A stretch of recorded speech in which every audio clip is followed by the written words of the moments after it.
Well, Volodymyr Zelenskyy is expected in Berlin today ahead of attending the conference. The Ukrainian President's trip comes hard on the heels of Chancellor Scholz's recent commitment to manufacture and provide more ammunition for Kyiv's efforts to repel Russia's invasion. But with the United States and other allies struggling to fulfil their promises of military supplies, Ukraine's having to become ever more resourceful in building weapons for the battlefield. Nick Connolly reports. We're only allowed to film their hands. These workers are building long-range reconnaissance drones somewhere in Ukraine. This is a prime target for Russian missiles, so they've spread out the workforce to various locations in Ukraine and in the EU. Only about a tenth of the pre-war team is left. The idea is that if one facility is hit, the others can continue. And yet staying in Ukraine is worth the risk, not just because many of their staff can't or won't leave. We have to be close to the people using our drones. We need to be here to repair and upgrade the technology quickly, to get their feedback and make sure we can make the drones better. This is the best place in the world right now to develop and test this kind of technology. When Russia invaded 2 years ago, this company was making drones to protect wildlife from poachers or spot wildfires. Now, everything they make goes to the army. With Western munitions deliveries dropping off, the intelligence these drones provide is crucial to make sure every last shell counts. Our soldiers have very limited resources. Shells and all kinds of munitions are at a premium. They can't afford to fire if they don't have visual confirmation from our drones that they've got the right target. This technology gives them that in real time. These drones have combustion rather than electric motors. That means they can fly for upwards of 12 hours, rather than 2 or 3. In theory, they could fly to Moscow and back, but they're normally found doing endless loops above the Ukrainian battlefields. Volodymyr commands a drone unit. He's back from the front line to give the engineers his feedback.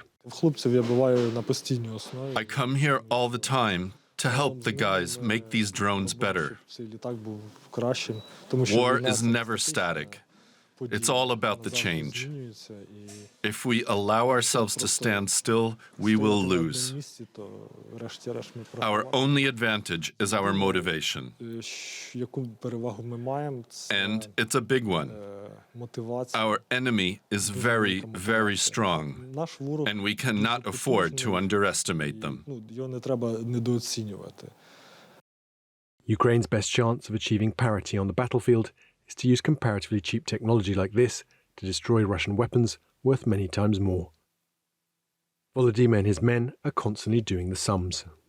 If I was to add it up, I'm sure these drones have helped destroy targets worth much more than we spent destroying them, either on the drones themselves or US missiles. That calculation sometimes makes it worth sacrificing one of these birds, as their pilots call them. Low clouds were getting in the way of us watching what was happening on the ground. We could see 2 Russian Buk air defense systems, and we decided to descend to get a better view. I was there to direct the HIMARS strikes right up till the last moment. We ended up destroying one of the Buk units at the cost of my drone.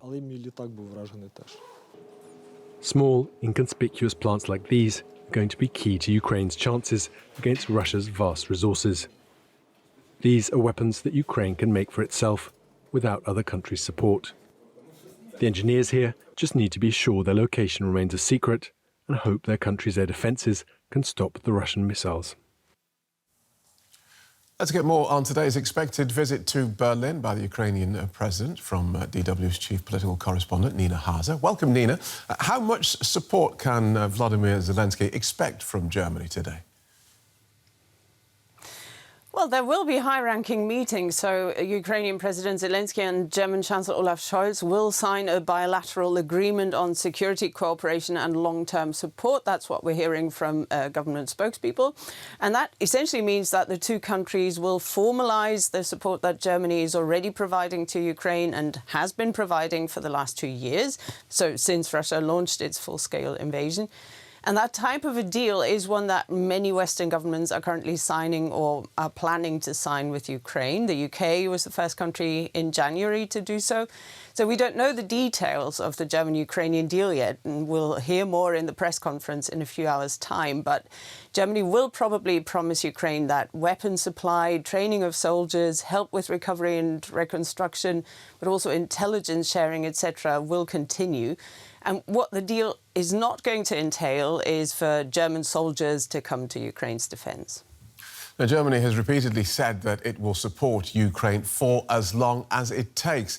Nearly 2 years into this full-scale war, and with Ukraine showing little military progress, is this commitment still strong?